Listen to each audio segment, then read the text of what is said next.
खून करण्यात आलं. सफेद कापड घालून परवा लोकशाहीचं खून दिल्लीत करण्यात आलं. त्याच्या निषेधार्थ आज आपण सगळे इथे जमलेलो आहोत. भारत माता की वंदे भारत माता की छत्रपती शिवाजी महाराज की जय भवानी.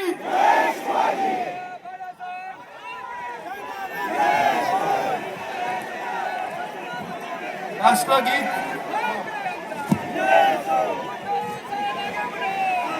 राष्ट्रगीत सगळ्यांनी राष्ट्रगीत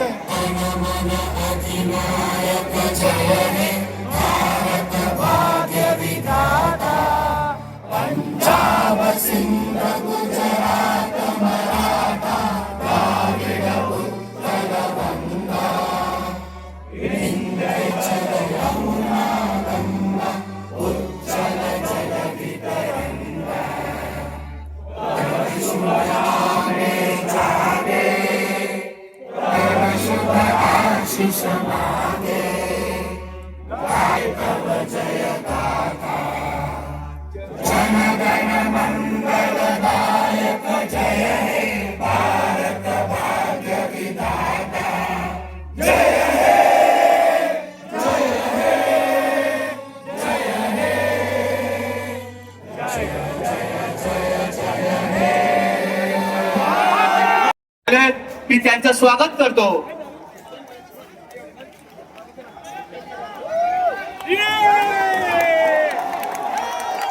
आगे बढ़ो, आगे बढ़ो.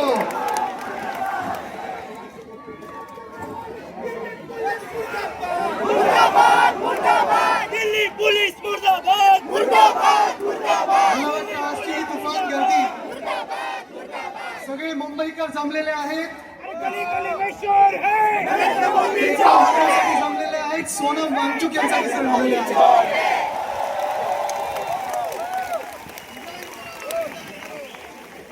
इथे शिवसैनिक आहेत.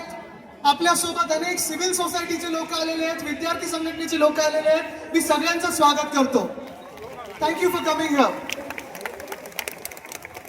थोडं असेल मला इकडे बघायला मिळेल. थोडे असेल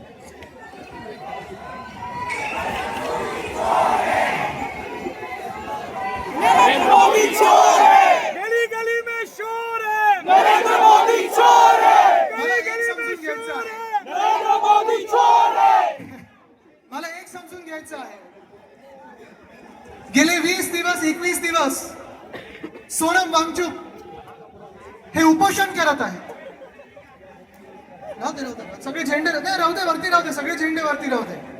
तिरंगे वरती राहू दे आपले सगळे. कॅमेरा नंतर. गली गली में शोर है नरेंद्र मोदी चोर है गली गली में शोर है नरेंद्र मोदी चोर है. मला एक समजून घ्यायचंय. 20 दिवस 22 दिवस सोनम वांगचुक हे उपोषण करतायत, हंगर स्ट्राईक करतायत. ते कोणासाठी करत आहेत? या देशासाठी करत आहेत. या देशाच्या विद्यार्थ्यांसाठी करत आहेत. नीट परीक्षाची पेपर लीक झाला, पेपर फुटला. 22 विद्यार्थ्यांनी मला वाटतं जवळपास सुसाईड केलेलं आहे. त्यांच्यासाठी उपोषण करत आहेत. त्यांची एकच मागणी आहे की जो एक निकम्मा मंत्री आहे धर्मेंद्र प्रधान यांचा राजीनामा पाहिजे आम्हाला. मला एक समजायचं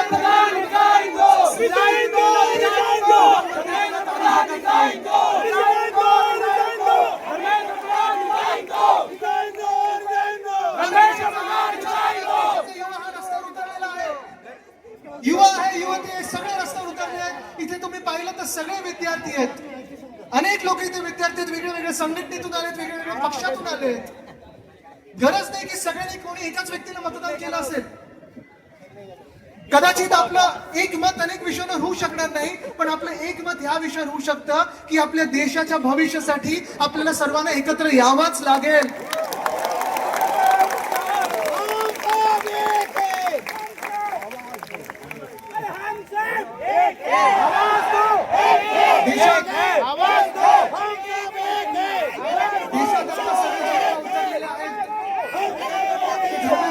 राजीनामा मागत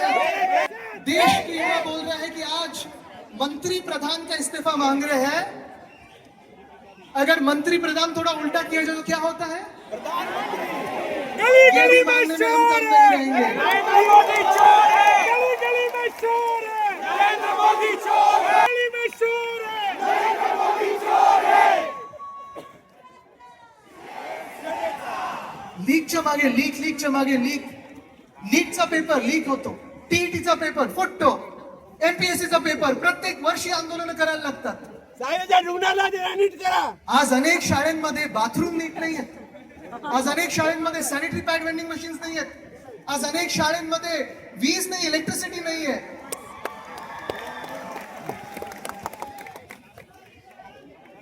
सरकारी शाळा काय सरकारला शिक्षणाची गरजच वाटत नाही। एक एक मुख्यमंत्री बघा त्यांच्या मुख्यमंत्र्यांचे एक एक किती कोणी पास केले हे बघा। पण भाजपचा हेच कारभार चाललेला आहे की देशाला अशिक्षित ठेवा, देशाला शिक्षणापासून वंचित ठेवा, अंधभक्त बनवा।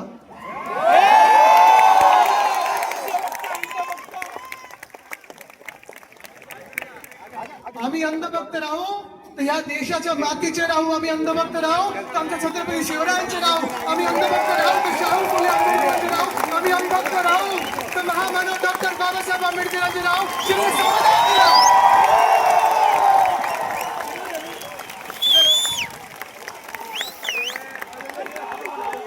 पण भाजप समोर वागणार नाही, झुकणार नाही, कापला तरी चालेल आम्हाला, पण आम्ही भाजपचे गुलाम होणार नाही।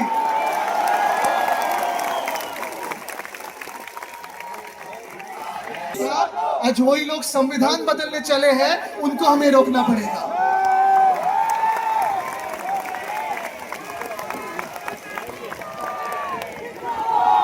काय काय काय काय विषय चालले देशामध्ये, किती लोकांनी तुम्ही वाचलं असेल, कालच पेपर मध्ये आलेला आहे, इस्रोचे सायंटिस्ट किती लोकांनी राजीनामा दिलाय? 100। म्हणजे एका बाजूला जग कुठे चाललंय तर स्पेसएक्स पाहते, ESA पाहते, सगळे लोक हे जगात पाहतोय आपण, सायंटिस्ट त्या त्या देशांमध्ये चाललेले आहेत, त्या त्या वेगळ्या वेगळ्या कंपन्यांमध्ये चालले आहेत, पण आपल्याकडे इस्रोचे सायंटिस्ट राजीनामा देत आहेत। इस्रो यांना सांभाळता येत नाही, आणि इस्रो यांना सांभाळता येत नसताना दुसऱ्या पक्षाचे खासदार फोडायला लागलेत। हे देशाचं सरकार आहे, हे सरकार तुम्हाला मान्य आहे का? हे राजकारण कुठे चाललंय? एका बाजूला आपण पाहतोय सरकार आहे, मजबूत सरकार आहे, बहुमताचं सरकार आहे, राज्य करू शकता, देश बदलू शकता, पण तुम्ही संविधान बदलताय। आज देशातली परिस्थिती बदलणार होती 2022 पर्यंत, काय होतं ते 2022 तक हर घर नल जल क्या क्या था, गेलं कुठे? मेलडी गली गली में शोर है, नरेंद्र मोदी चोर है। Hit India, skill India, smart city, mister India सब फेके, सब 2022 पर्यंत प्रत्येकाला घर मिळणार होतं, मिळाले कोणाला? 2014 पर्यंत आम्ही जेव्हा सगळीकडे ऐकायचो, साईबाबांचं नाव घ्यायचो तो सबका मालिक एक हे आम्ही साईबाबांबद्दल ऐकायचो, पण भाजपला विचारलं तर बोलतात सबका मालिक अदानी है।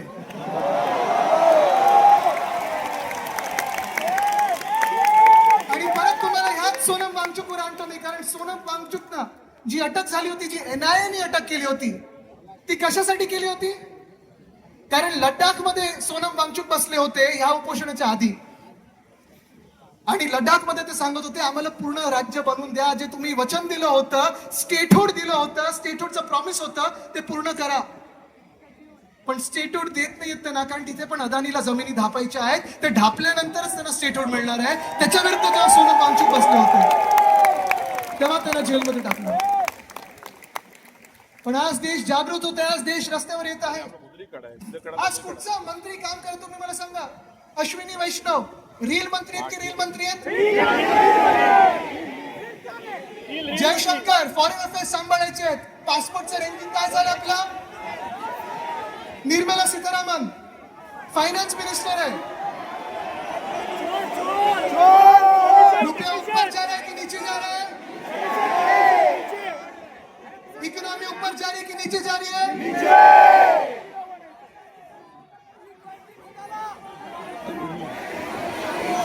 धर्मेंद्र प्रधान तर तुम्हाला माहितीच आहेत.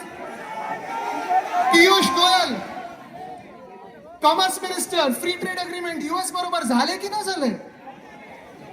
कोणालाही अरे हा इथेनॉल मी विसरलोच.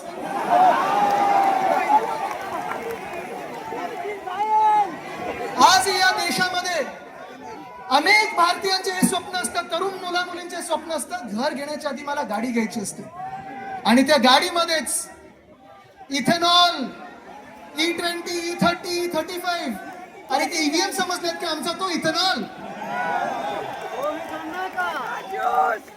ऊसाचा रस्ते रेस बनवता येत नाहीत. मुंबई अहमदाबाद हायवे बघा, मुंबई कोकण हायवे बघा, मुंबई गोवा हायवे बघा, मुंबई नागपूर हायवे बघा, मुंबई नाशिक हायवे बघा, पण सगळं काही बाजूला ठेवून टार्गेट कोण आहे?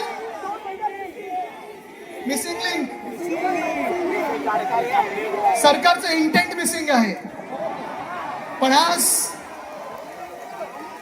हे सगळं चालू असताना आपण एक तरुण मुलगा अभिजित दिपके, आपल्या महाराष्ट्रातला मुलगा, अमेरिकेमध्ये काम करत होता.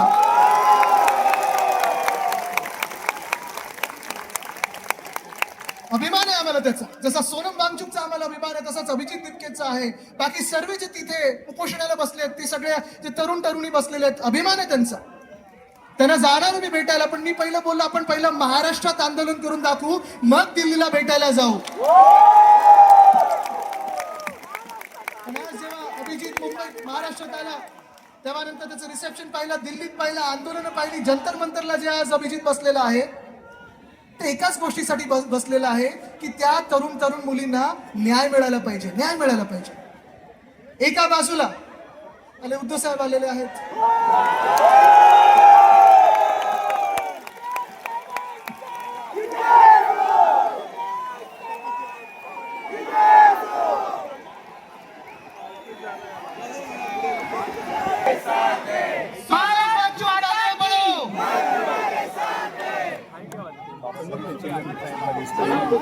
सोनम वांगचुक आगे बढ़ो, हम तुम्हारे साथ हैं. सोनम वांगचुक आगे बढ़ो, हम तुम्हारे साथ हैं. गली गली में शोर है, नरेंद्र मोदी चोर है. गली गली में शोर है, नरेंद्र मोदी चोर है. गली गली में शोर है, नरेंद्र मोदी चोर है. गली गली में शोर है, नरेंद्र मोदी चोर है. नरेंद्र मोदी चोर है. वंदे वंदे. आज मी तेच सांगतो, एका बाजूला जगभरात जी चर्चा चालू आहे, जे आज शिक्षणाबद्दल उपोषणाला बसलेले आहेत, अभिजित दिपके असेल, सोनम वांगचुक असेल, एकच गोष्ट मागत आहे, धर्मेंद्र प्रधानांनी राजीनामा द्यावा, शिक्षण मंत्री हा चांगला यावा आणि शिक्षण पद्धती ही सगळ्यांसाठी चांगली असावी, हे आपण मागत आहोत. सोपी गोष्ट आहे. पण आज भाजप जे सातत्याने आपल्याला भाजप प्रत्येक गोष्टीमध्ये आपल्याला अडकवत आहे. पक्ष प्रमुख उद्धव साहेब ठाकरे यांचा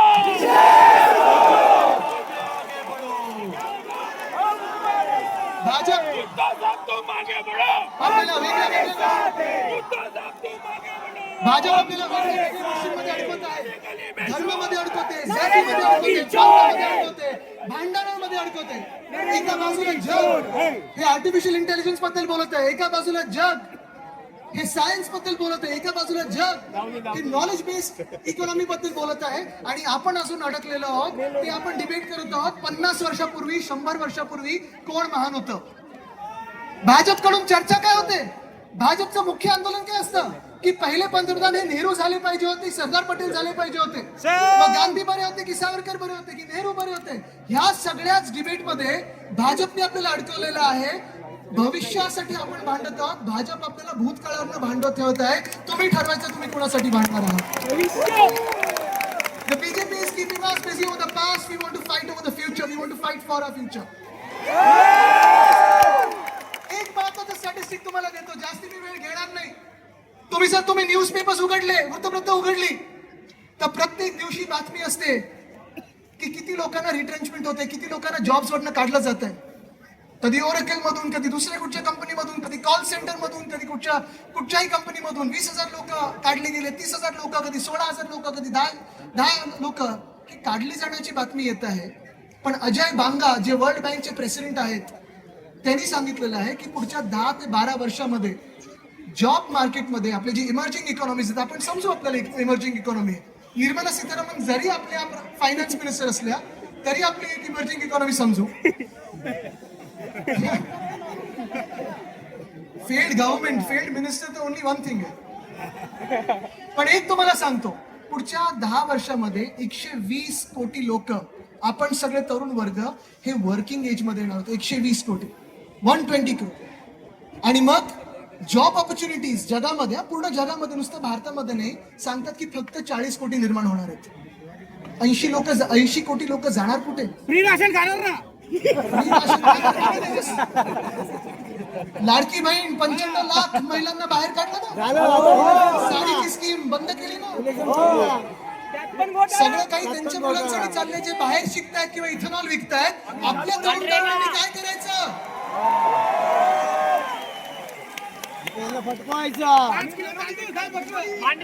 आणि म्हणून आज मी तुम्हाला सांगत आहे की आज जी चीड व्यक्त झालेली आहे, आज जी आपण जागृत झालेलो आहोत, आता शांत बसायचं नाही.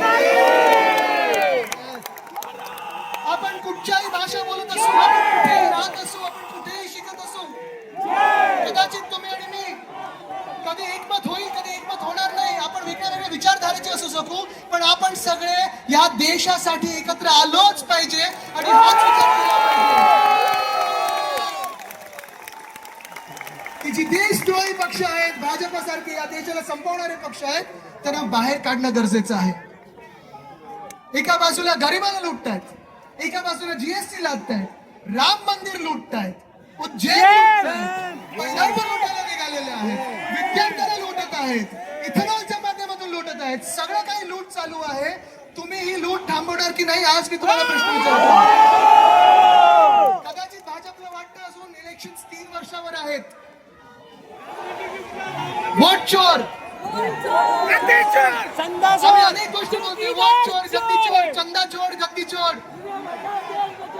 पण आज मी तुम्हाला परत एकदा सांगतो, या देशात एकच नारा लागला पाहिजे की मंत्री प्रधान, अब आपका इस्तीफा, अगला कौन करो, प्रधानमंत्री. धन्यवाद. जय हिंद, जय महाराष्ट्र, वंदे मातरम, जय संविधान. भारत माता की.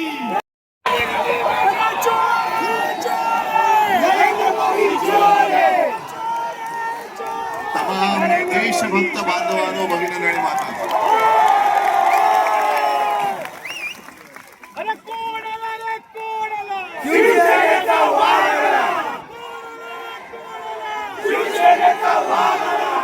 एक पोस्टर काहीतरी होतं, नाही, हे धर्मेंद्र प्रधान राजीनामा द्या. ही एकदम क्षुल्लक गोष्ट आहे. नाही, हे पण एकदम क्षुल्लक आहे. हा लढा आता हे सरकार आपल्याला रोजीरोटी देऊ शकत नाही, रोजगार देत नाही, शिक्षण देत नाही, उत्तर देत नाही. हे सरकार बदलण्याचा हा लढा आता सुरू झाला पाहिजे. आम्हाला धर्मेंद्र प्रधान नकोय, आता हे सरकार नकोय. आणि मी नेतृत्व करायला आलेलो नाही, तुम्ही सर्वांनी आता नेते व्हा सांगण्यासाठी आलेलो आहे.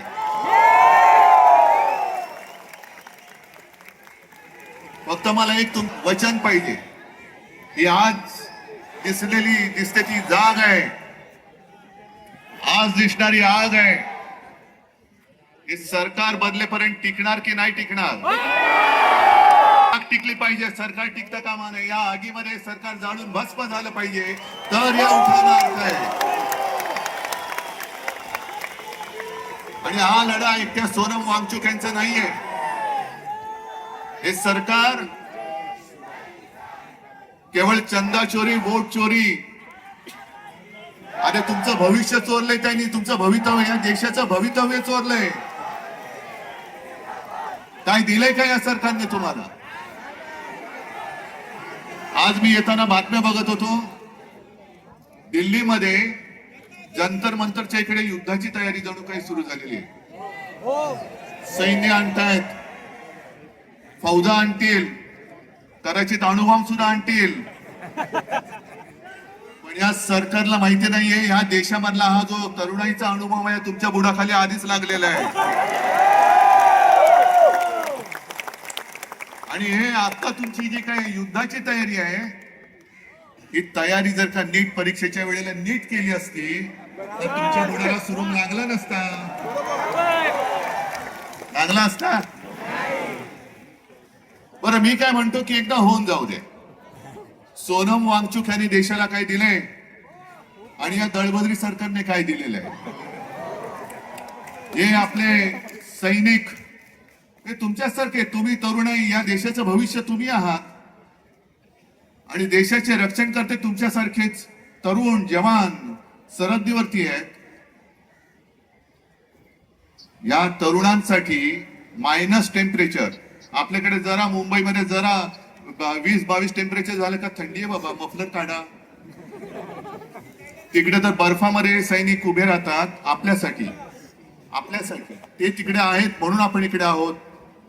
या सैनिकांसाठी ज्यांनी सोलार टेंट बनवले, की या सैनिकांनी देशासाठी मरण्यासाठी, म्हणजे मेलो तरी बेहत्तर पण माझी भारत माता जगली पाहिजे,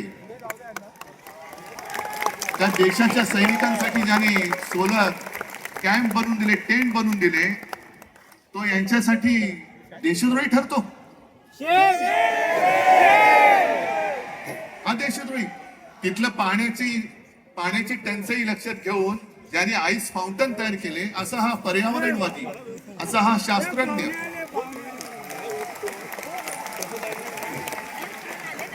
हा यांच्यासाठी देशद्रोही.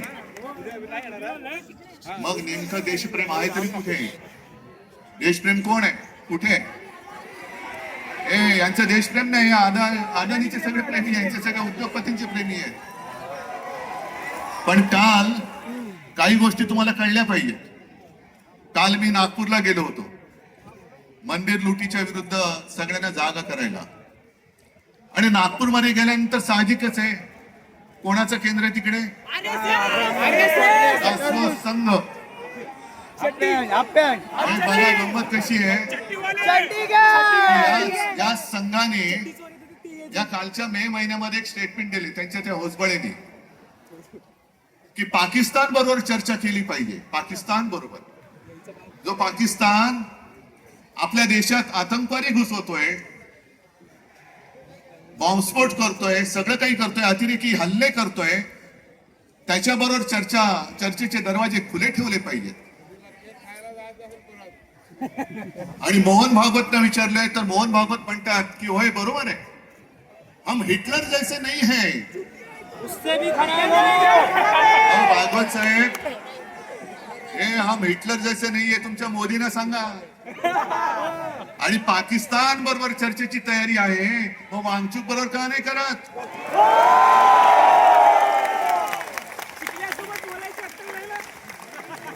जो देश आपल्या सैनिकांचे बळी घेतोय त्याच्याबरोबर चर्चा, आणि जो माणूस आपल्या सैनिकांसाठी सोलार टेंट बनवतोय, अरे त्याच्या बुद्धिमत्तेचा वापर करून घ्या या देशासाठी. अशी माणसं होत नाहीत परत. अशी माणसं होत नाहीत. ही सगळे आहे जे काय बघतोय ना आज, सगळे तिकडे पोलीस फाटा वगैरे आणतायत. कोणासाठी आणताय? अरे एवढे घुसवा ना तर पाक व्याप्त काश्मीरमध्ये का नाही घुसवत तुम्ही? माझ्या नौजवान सगळ्या तरुण आणि या तरुणाई विरुद्ध तुम्ही आणखीन जे देशाच्या रक्षणासाठी सैन्यात जमा झालेले, ते भरती झालेले तरुण वापरणार, म्हणजे तरुणांनाच तरुणाच्या विरुद्ध उभे करणार, आणि तुम्ही काय तिकडे जिलब्या पाडत बसणार, ढोकळा खात बसणार.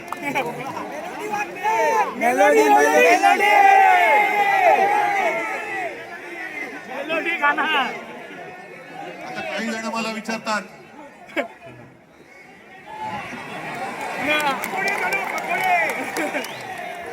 मैं मेलोडी खाओ खुद जान जाओ,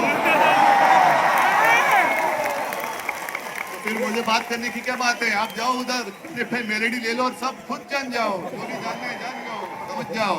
मेलेडी बंद करायला पाहिजे. तिकडे चॉकलेटच्या गोळ्या आणि आमच्या तरुणाला बंदुकीच्या गोळ्या.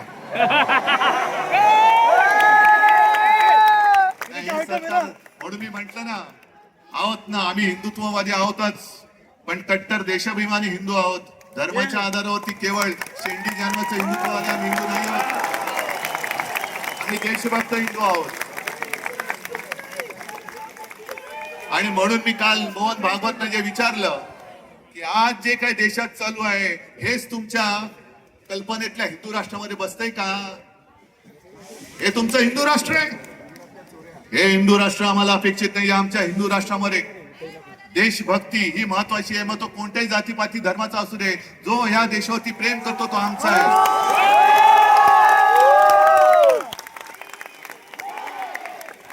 पण गंमत कशी आणखीन असते ती बघा.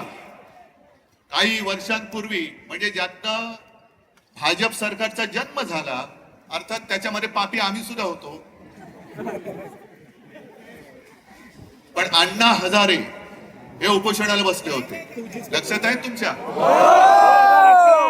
काय प्रसिद्धी मिळाली होती, काय प्रसिद्धी मिळाली होती. जणू काय संपूर्ण जग तिकडे एकवटलं होतं. आता मोदी मीडिया मोदीमध्ये आहे. पण त्यावेळेला अण्णांना कोणी देशद्रोही नव्हतं म्हटलं. अण्णांना कोणी चीनचा हेर किंवा हस्तक नव्हतं म्हटलं. अण्णा काय बोलतायत हे विचारण्यासाठी तत्कालीन मनमोहन सिंग सरकारने 4-5व्या दिवशी त्यांचा माणूस पाठवला होता. विलासराव देशमुखांना पाठवलं होतं. मग ही माणुसकी आज मोदी सरकारमध्ये का नाहीये? आमचा लढा हा माणुसकीसाठी आहे. पण अण्णा हजारेंना सुद्धा असं उचलून चादरी बिदरी आणून, अरे काय अतिरेकाला उचलताय तुम्ही? आणि चादरी कशासाठी पाहिजे? मोदी सरकारला सांगतो की तुम्ही चादरीने वांगचुकना जरी झाकला असेल तर तुम्ही सत्य झाकू शकत नाहीत. आणि तुमच्या पापावर तर पांघरून अजिबात घालू शकत नाही. तुमचं पाप उघड झालेलं आहे. तिथे झाका. तुमचा पापाचा कोंबडा हरवणारच आहे. पण अण्णांच्या वेळेला जसं मनमोहन सिंग सरकारने लगेच 4-5व्या दिवशी दूध पाठवला होता, का नाही पाठवला मोदी सरकारने? का धर्मेंद्र प्रधानला एवढं काय सोनं लागलेलं आहे? काय तरुण मुलांची आणि मुलींची काय मागणी आहे? एक तर शिक्षणाचा, स्वतःच्या शिक्षणाचा पत्ता नाही, त्याच्यामुळे शिक्षणासाठी किती मेहनत करावी लागते हे याला माहिती नाही. अभ्यास म्हणजे का हे जर माहिती नाही तर अभ्यास करून परीक्षेला जाताना पेपर फुटल्यानंतर काय होतं या यातना होणार कशा? आता डिग्री खरी का खोटी हा सुद्धा प्रश्न आहे.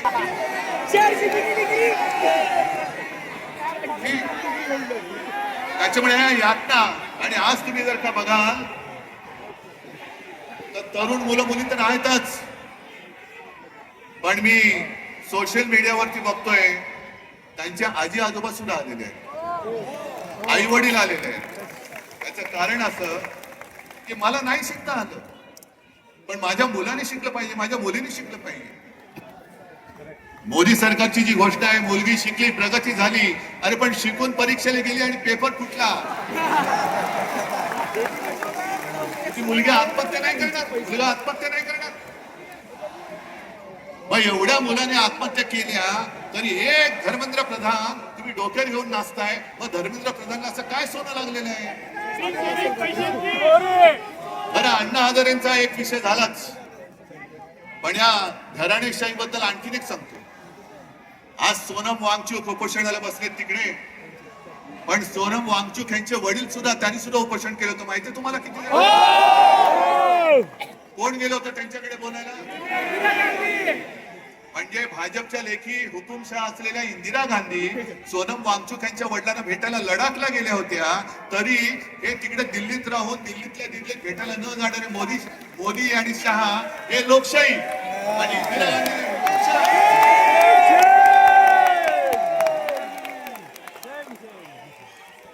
अवॉर्ड भेटला असं तर केलं असतं.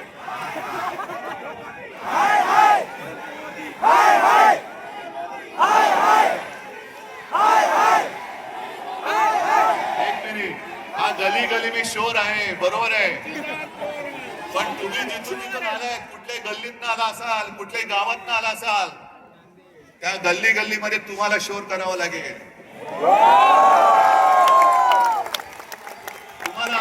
थांबावं लागेल.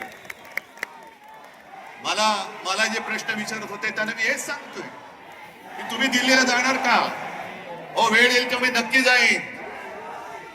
पण मी एकटा गेलो असतो तर फरक नसता पडला. आज हे सगळे एवढे जण इकडे जमलेत, अख्खा महाराष्ट्र आज इकडे उभा आहे.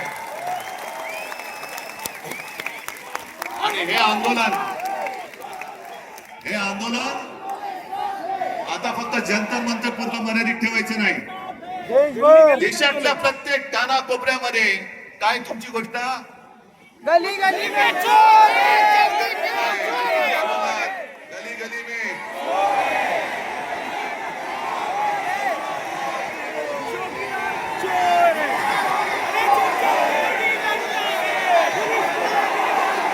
बरं, आणखीन एक गोष्ट, इकडे महिला आलेल्या आहेत, इकडे बऱ्याचशा महिला आहेत. महिलांनी मला पटकन सांगायचं, आपल्या घरात जरा थांबा रे. आपण साधारणतः आपण साधी माणसं आहोत. आपल्या घरामध्ये साधारणतः असं मानलं जातं की साधी महिलाही झुरळाला घाबरते ना. अरे इकडे आमचं पंतप्रधान घाबरतो, आपलं सरकार घाबरतं. जगातला सगळ्यात मोठा पक्ष ज्यांनी भाड्याने माणसं घेतलेत, हे भाडकं वाचलं की असं होतं. भाड्याने म्हणजे माणसं चोरून पक्ष वाढवला ना, की असा पक्ष झुरळाला घाबरतो. आता कळलं मला की हा पक्ष झुरळाला का घाबरतो. हे सत्ताधारी झुरळाला का घाबरतात? कारण यांच्याकडे स्वतःची माणसं नाहीयेत, सगळी भाडकाऊ आहेत, चोरून आणलेली सरकार आहेत.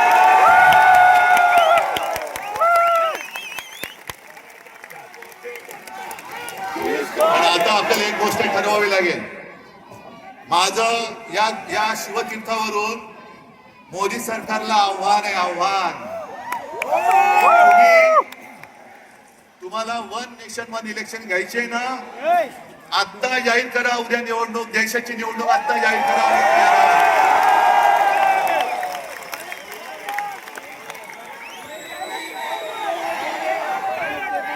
नेशन म्हणजे काय असतं, राष्ट्र म्हणजे काय असतं, या राष्ट्राची ताकद या माजलेल्या सत्ताधाऱ्यांना दाखवून देण्याची आता वेळ आली आणि संधी आलेली आहे.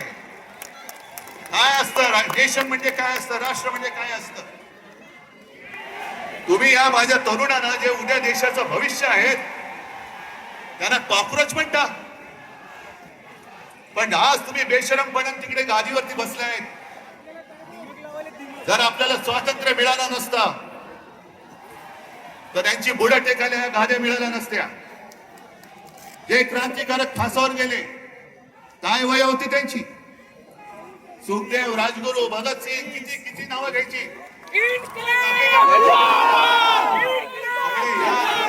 याच वयातले त्यांना आज आपण जैन म्हणतो. ती काय झुरळ होती? तुम्हाला काय झुरळामुळे स्वातंत्र्य मिळालं?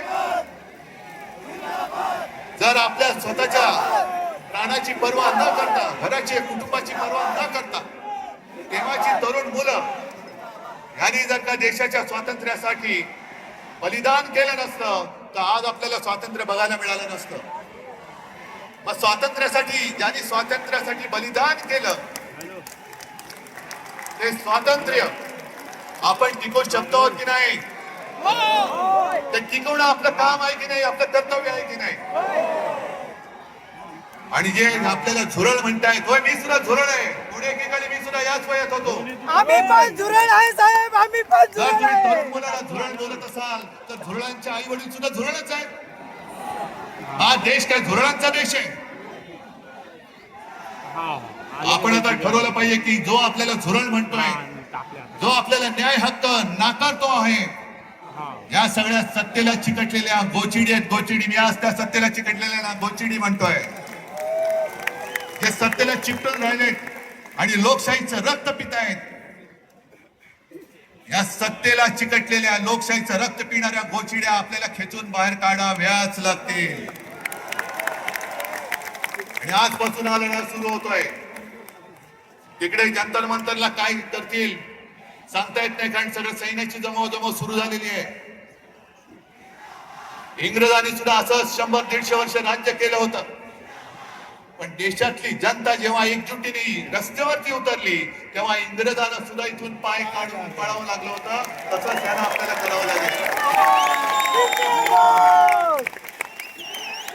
आणि आजपासून तुम्ही जिथे जिथे असाल, मी या माध्यमांच्या चॅनलच्या माध्यमातून संपूर्ण महाराष्ट्राला नव्हे तर देशाला विनंती करतोय, तुम्हाला जसं जमेल, तुम्हाला जसं झेपेल तसं हे स्वातंत्र्य जपण्याचं युद्ध आता सुरू करा.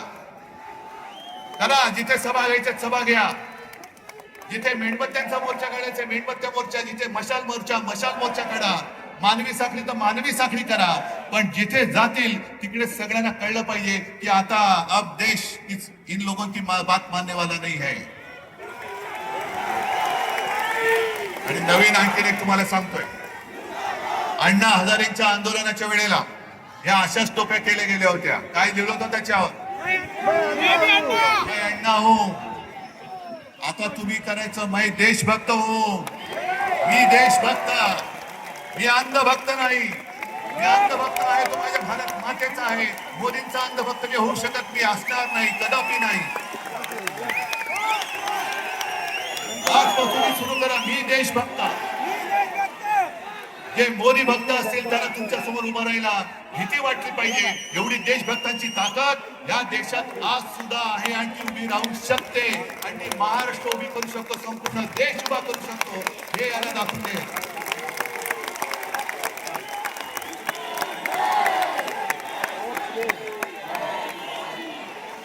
आज तुम्ही एवढ्या मोठ्या संख्येने आलेला आहात,